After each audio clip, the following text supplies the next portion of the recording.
Secretary of State Henry Kissinger died this week at the age of 100. Kissinger will go down surely as one of the most seminal and critical figures in American political history, and in the past century, maybe the greatest, most impactful figure, someone who shaped literally the path of the nations post-World War II and post the Cold War in his long and unfortunately somewhat controversial career at times. But whenever I think of Henry Kissinger, I think of the following anecdote, which I've shared many times in this shul, but it always lifts me up. Why? Well, I'll tell you the story and then I'll tell you what I take away from it. Well-known anecdote that Henry Kissinger was going to Israel and he was going into a tough negotiating position with then Prime Minister Golda Meir. And if you know anything about history, Henry Kissinger was an incredibly skilled diplomat, very, very clever, and was always negotiating with the most hard-line of dictators. And Golda Meir, although not a dictator, was a very strong, iron-willed, very clever woman, very determined leader. This is well known about Golda Meir. And so when they met, before Golda can say anything, Secretary of State Kissinger said, "Golda, I just want you to know that I'm first and foremost an American.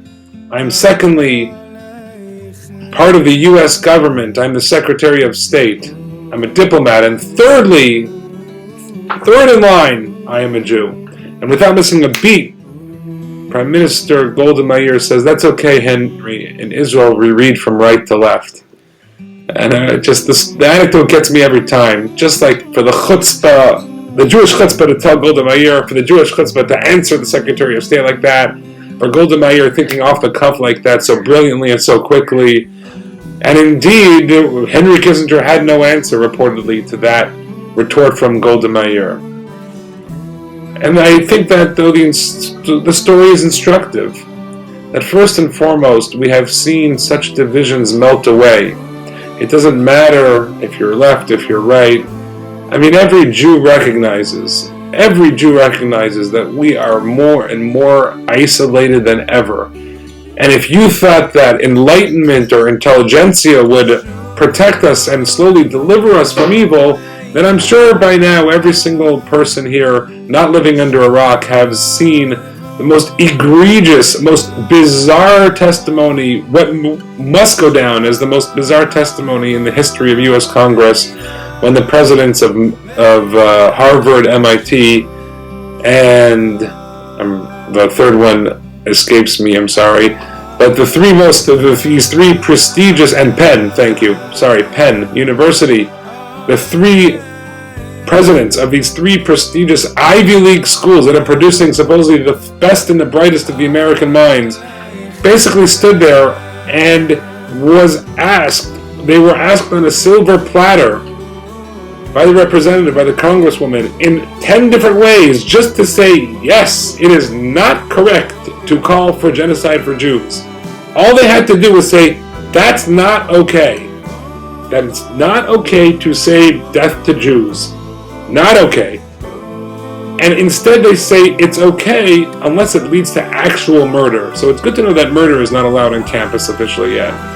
So we've seen all the true ugly side comes out. Our enemies are well defined. Our friends are well defined. And some friends have surprised us, I would say. So we are an isolated nation, but the more isolated we are, and here's the secret of our survival, the more united we become.